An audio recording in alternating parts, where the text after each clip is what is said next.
Kia ora and welcome to question 1 of the 2010 School Calc exam. This question here is pretty much all complex numbers in algebra. The first part, we have a complex number that we need to prove that it's a solution of that equation. We don't go and solve the equation and find 19 roots.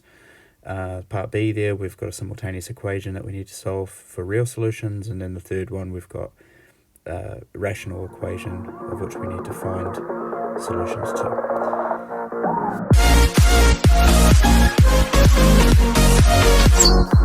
Okay, so part A, there's a couple of ways you can look at this. I guess the conventional way would be to substitute the solution cis 7 pi over 11 into the formula, into the equation there, and use the formula, de Moivre's theorem, to prove that everything goes to 0. So for example, you could go cis 7 pi over 11, and when you power that by 19, you take the modulus and power it by 19, but the modulus for cis 7 pi over 11 is 1, so 1 to the power of 19 is just 1, and then you multiply that angle by 19, that's the theorem, so 7 pi over 11 multiplied by 19, and then I guess your question is, what angle is 7 pi over 11 times 19? If you do the math on it, 7 over 11 multiplied by 19 is 133 over 11, and if you take multiples of 2 pi away from that argument, so for example, we take away 22 over 11, because 22 over 11 is 2. If we take away that, we're down to 111 over 11, and then we could keep on taking away 22 over 11 out of it, and eventually we would get down to an argument that's between 0 and 180 degrees, or between 0 and negative 180 degrees. So that's one way about solving the problem. We'd substitute into the other terms in the equation as well, and everything would cancel. But actually there's a slightly nicer way to solve this problem, and it's to use the symmetry of the polynomial. It doesn't appear like there is any symmetry, but we can create some. So we have this polynomial here, and if, what should I factor out? If I factor out z to the power of 11 out of it, what do we get?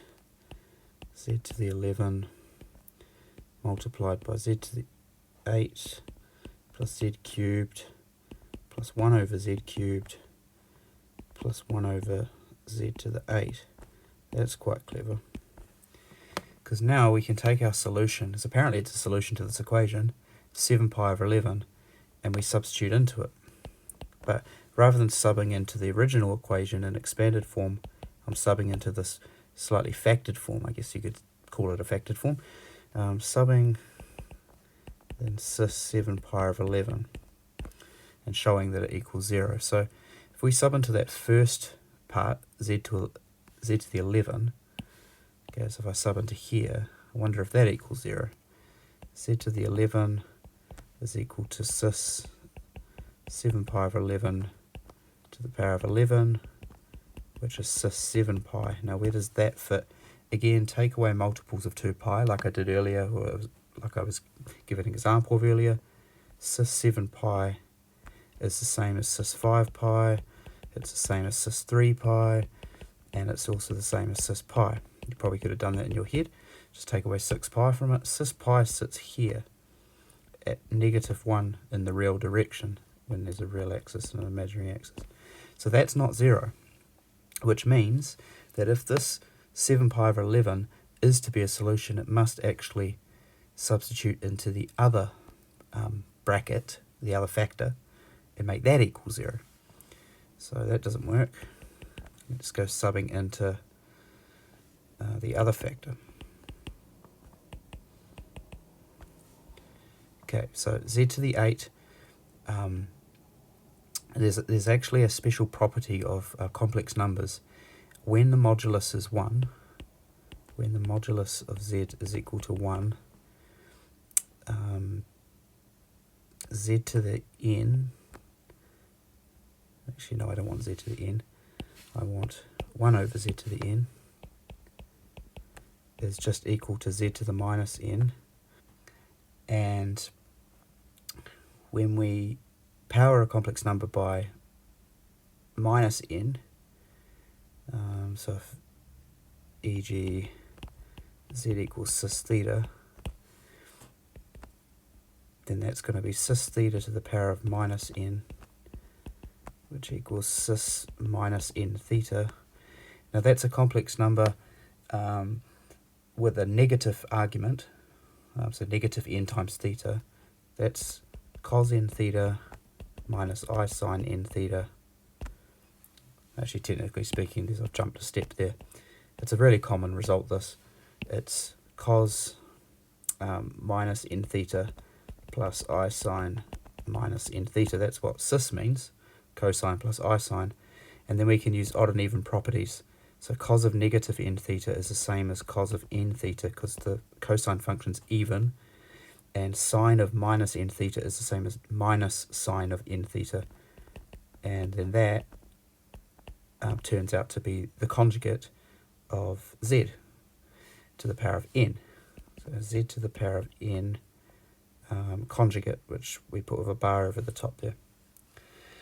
Okay, so that's a special property which is quite a common result, that if your modulus of your complex number is 1, then 1 over z to the power of n is actually just the conjugate of z to the power of n. It is also the negative reciprocal. Did I just say negative reciprocal? I meant reciprocal. Okay, it's a reciprocal of z to the n, and it's also the conjugate of z to the n. That's quite neat. So how do we use that? Well, that means that z to the power of 8 is just equal to, what am I doing? No, I'm not. Again, I need to think about the reciprocal here. 1 over z to the 8 is equal to z to the minus 8, which is also equal to the conjugate of z to the 8. And 1 over z cubed, hence why I created the symmetry in the brackets, is equal to z to the minus 3, but that's also the conjugate of z cubed. That's the result we just proved, which means that therefore z to the 8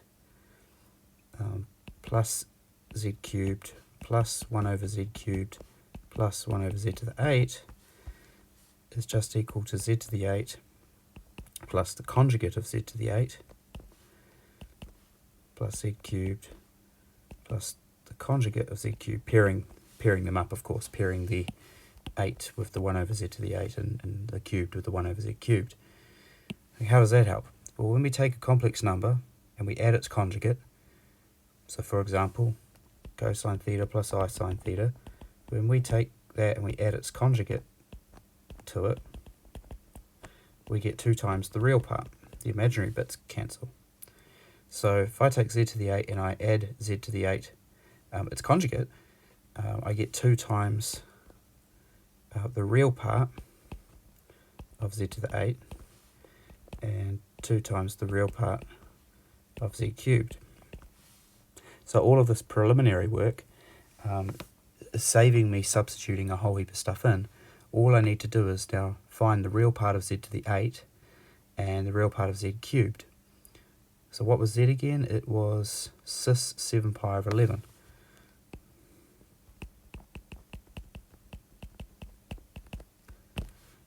So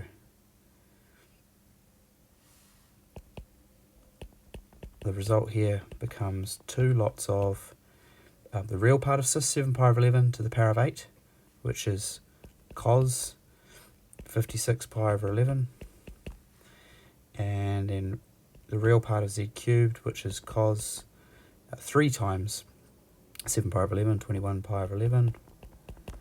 Now we just need to prove that that equals 0. Look, you could chuck it into your calculator, as I'm just doing, just to make sure that I haven't made any mistakes. So you just chuck those 2 cosine things in, and hopefully it out pops 0, and it does. And so why is that? Like I was saying, take away multiples of 2 pi from the arguments. So take away 22 pi over 11 multiple times. If I do that, I get taking away 22 a couple of times from the top one. Actually, let's do it. Should we do it 3 times? Yep, if you do it 3 times, you get cosine minus 10 pi over 11. So apparently those angles are the same there. And if we do it from the other one, we get cosine of minus pi over 11.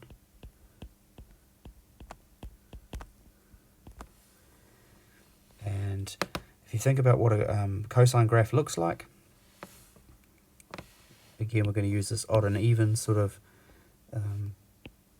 property, that cosine is the even function, and that there is pi over 2, and pi is sitting there where the minimum is. So negative 10 pi over 11 is the same as 10 pi over 11. So I can, if I want, just get rid of that minus, and I can get rid of that minus because they're the same. And then cosine pi over 11 will sit somewhere here because pi over 11 is an acute angle, so there somewhere. And cosine of 10 pi over 11 is just past pi, so maybe about there. No, it's not just past pi, it's just before pi, which means it's actually the same value, it's just a little bit beforehand. There we go. Okay, so that's in there. 10 pi over 11, and they are opposites of one another, so that will go to 0. If you want to prove that they're opposites of one another, then you could use the trig identity. There's a trig identity that turns sums into products, and I think this is what the conventional way of doing it ends up. You end up having to do this near the end of the working. So we've got cosine of C plus cosine of D, using the formula on the formula sheet, to cosine, add the angles together, divide by 2. So if I add the angles together and divide by 2, I get 11 pi over 22. And then I subtract the angles, 10 pi over 11 minus pi over 11, and divide that by 2, so 9 pi over 22. Okay, and cosine of 11 pi over 22, well that's the key there, that's pi over 2, and cosine pi over 2 is 0. So that equals 0. Now I think I actually made that problem a lot more complicated than it really was. The substitution way was probably quite a neat, quick way of doing it. But what I wanted to show you is that there is this property that I've highlighted in green, which means that you don't have to substitute in for z until the very last step here, where we really just wanted to find what the real values were of z to the 8 and z cubed. And when we do that, the real parts will cancel. Okay, now part B. Solving the simultaneous equation here, we've got sine x equals the square root of y. That's the same as saying sine squared x is equal to y. And from your formula sheet, sine squared is the same as 1 minus cosine squared. And that there is what we need to do, because we've got a cosine squared in the second equation. So if we rearrange, we've got cosine squared is equal to 1 minus y. And we're going to dump that in to the cosine squared part in the second equation. Okay, so what we're solving, 12y to the power of 3 minus 13y squared minus 14y plus 13 is equal to 1 minus y. Okay, now we will need to go and check these solutions to make sure that they are actually all solutions, but we're expecting 3. We've got a cubic here. Some of them might be repeated, but let's have a look and see what we get. 12y cubed minus 13y squared minus 13y, if I add the y to the other side, and plus 12 equals 0. Now, when you're solving cubics, you've got the polynomial solver on your graphics calculator, and they're all real coefficients, so we're expecting at least one real solution. But the thing is, we don't have a cubic formula on the formula sheet, we've only got a quadratic formula. So there's going to be a nice solution to this problem. We just spot it by inspection, and that solution is probably y equals 1 or y equals negative 1. Let's try y equals 1. When we do that, we get 12 minus 13 is negative 1, minus 13 is negative 14, plus 12 doesn't equal 0. Try negative 1. When y equals negative 1, we've got minus 12, minus 13, plus 13, plus 12 equals 0. So therefore, y plus 1 is a factor. Alrighty, and we can factor the cubic. We can factor out, can't factor out the 12 because of the 13s, but we can go y plus 1, start the next bracket with a 12y squared. Factorising by inspection is quite quick. You just go and check what you've made so far. We've made a 12y cubed and a 12y squared.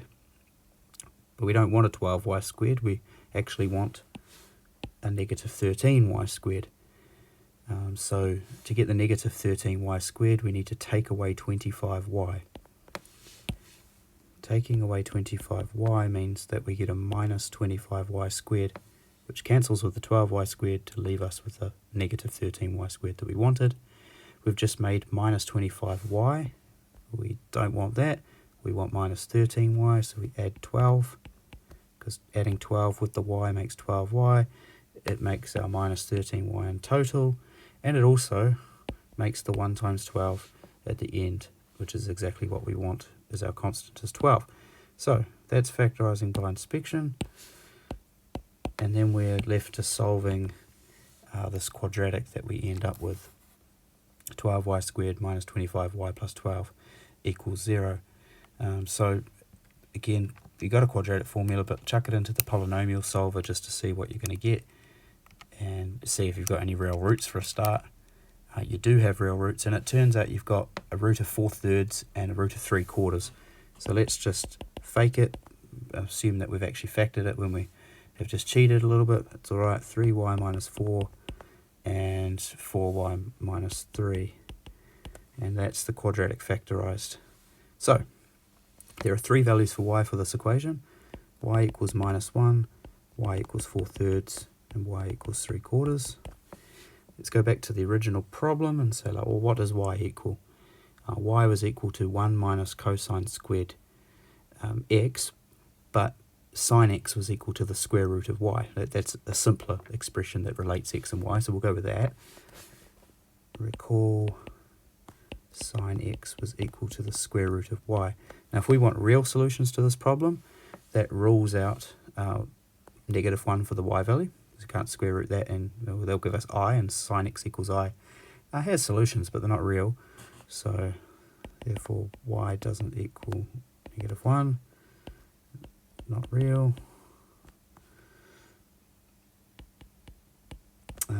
Can y equal 4/3? So that would lead to sine x equals the square root of 4/3, which is greater than 1. Okay, 4/3 is a number that's bigger than 1. So when we square root that, we get 1.15. It's greater than 1. Sine x is never greater than 1. That sine graph bounces between minus 1 and 1. So y doesn't equal 4/3. That leaves only one possibility, and that's 3/4. Let's hope that works. Although it has been known for examiners to trick students, particularly in recent years in scholarship, and have solutions, or have problems that don't solve. So it says, like, find a solution to something, and it turns out there are none. So 3/4, if y equals 3/4, and sine of x is equal to the square root of 3/4, or root 3/2. Now, that's got an infinite number of solutions to it. Do we have any conditions? All real values of x. It doesn't tell us that they're within a restricted interval, so that means we need to solve sine x is equal to the square root 3/2. Sine x looks like this. goes on forever. Square root 3 over 2 is a special angle. That's a triangle, that's kind of pretty bad, never mind. Root 3 is the opposite, hypotenuse is 2. Pythagoras tells us that's 1, and the formula sheet, if you can't remember these, the formula sheet tells you what the angle is, or you just use your graphics calculator and find the angle. X is equal to pi over 3. But that's only the first solution to the problem, and that's, if we draw root 3 over 2 is a positive number, if we draw that in and find the intersection, that's that one, pi over 3. So we need a general solution here. Hopefully you've seen these in class, but when we find the first solution, we turn the problem into sine theta equals sine alpha. Okay, so if I change that root 3 over 2 on the right hand side of the equation into a sine constant, then I'm ready to use the general solution formula that says if sine theta equals sine alpha, then theta is equal to n pi plus minus 1 to the n times alpha. It's on the formula sheet. And basically that just gives us the pattern to the solutions if we hadn't spotted it from the graph. So because sine of pi over 3 is equal to square root 3 over 2, the pi over 3 becomes our alpha. And x is the theta part, so we've got n pi plus minus 1 to the power of n multiplied by pi over 3. And we can substitute different integers in there for n, and they will give us the all the solutions that we want. Okay, remember that because it was a system of equations, the y equals 3/4 is the other part of the coordinate, and that there is the x value of our coordinate. Okay, last question. Really don't want to solve a power of 12 equation, like by factoring, because there'd be 12 solutions and it would be a bit tedious. Let's just write this down: z to the 12 minus 1 over z to the 4 minus 1, z to the 3 minus 1. I think that's what we got. Yep. If you remember back to like MCAT days, when you had a rational expression, for those of you watching this that don't know what I mean by MCAT, it's an NCA exam set in New Zealand that's,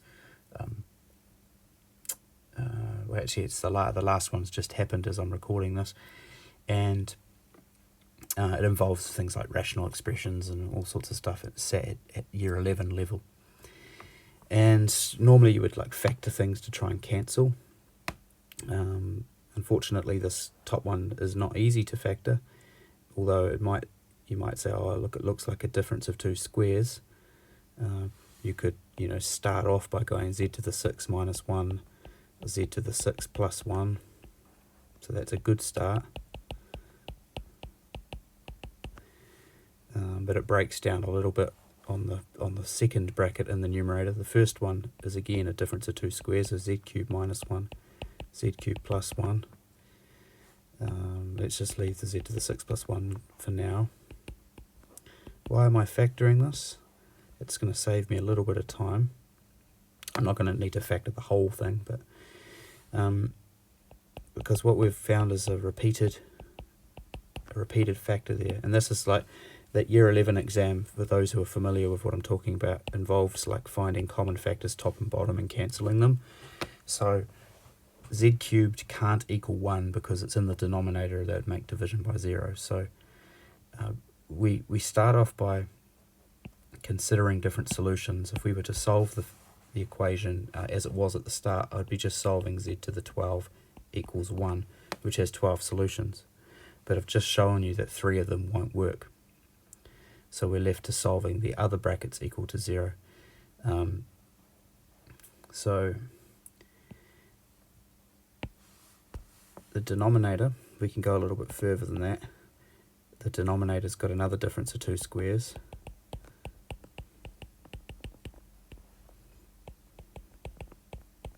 oopsies, z minus 1, z squared minus 1, z squared plus 1. So just drawing a quick little picture is enough for us here.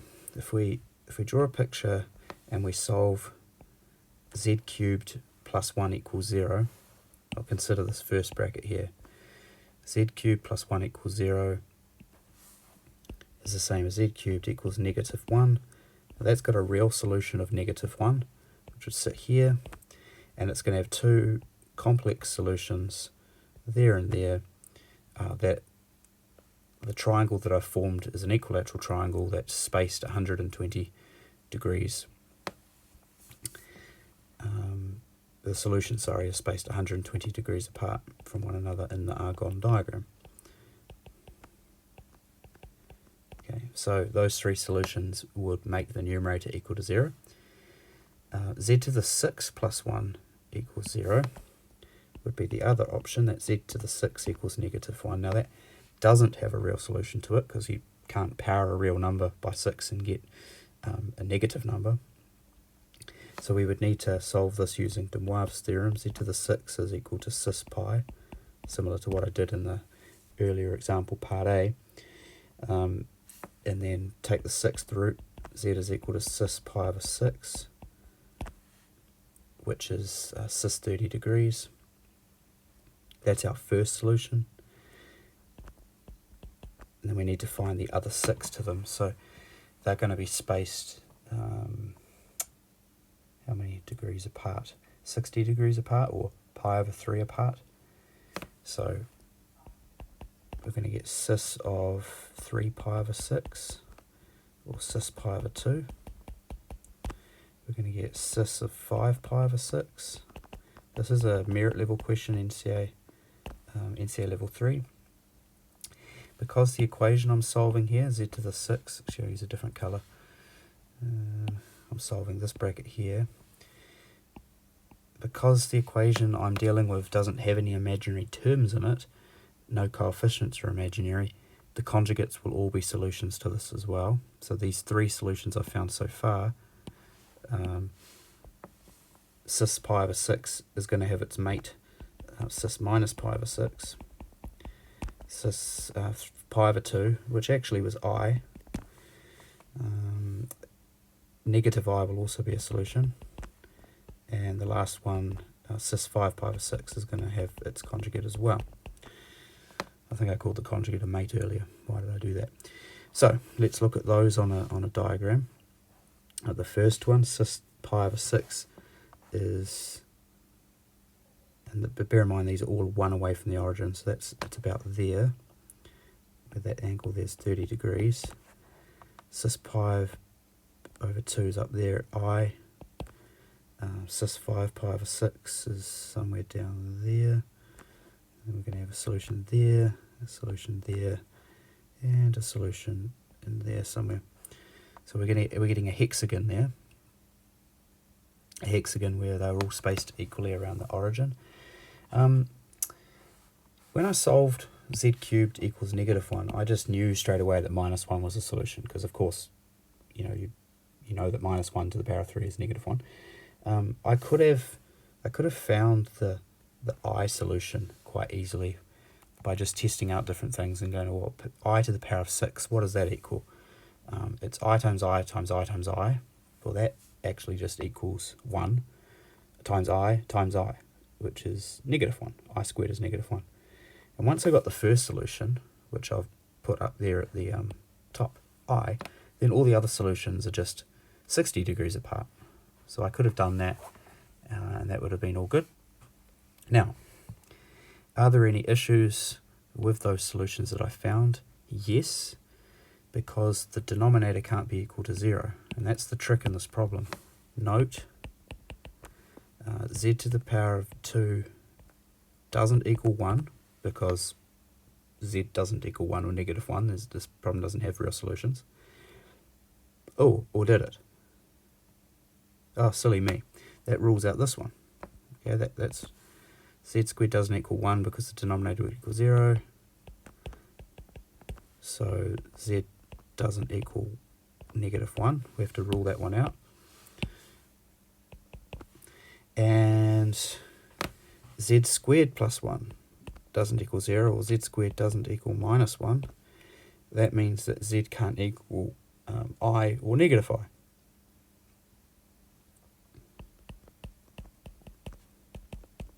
Because I squared is equal to negative 1, and so is minus I squared, so that rules out the one up the top there and the one down the bottom there. And that leaves a total of 6 solutions to the problem. And a common mistake, I imagine, would have been students just starting off by solving z to the 12 equals 1, which would give you 12 answers, and not considering that some of them wouldn't work.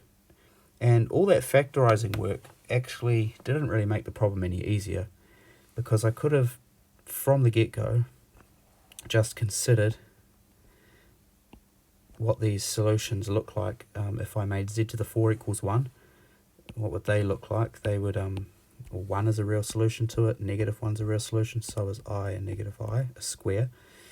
And z cubed equals 1, well, that starts off at 1, and it also would go to there and to there. So for a start, those are the solutions I'd need to rule out. Then I'd draw the z to the 12 equals 1, starting off at 1. So clearly 1 can't be an answer because it makes the denominator 0. And then I'd make 12 solutions spaced equally around. That would rule out the negative 1, it would rule out the I, it would rule out the minus I, and it would be quite a quick way of ruling out solutions. I did a little bit of factoring first so that I didn't have to deal with 12 answers, potential candidates at the start. Okay, so what's the answer to this problem? Therefore, there are 6 solutions only, and they're the ones that haven't been ruled out. So what were they? Well, cis pi was, oh no, that's z to the power of 6. Now cis pi over 6, now that was all good, that was all clear. Cis pi over 6. Didn't tell us where to put them in rectangular form, I don't believe. Let's go, yep, give them in polar form, that's okay. So cis pi over 6 was fine, according to our diagram. So was cis pi over 3. I didn't write that one, but that's the one up there. And then we go around to the cis 5 pi over 6 one, and all the conjugates of those. So cis negative pi over 6, cis minus pi over 3, and cis minus 5 pi over 6. Those are your 6 solutions to the problem, and it's okay if you wrote, rather than negative arguments, if you wrote them as 7 pi over 6, 10 pi over, sorry, and 11 pi over 6. If you went the other way round, that's all good as well.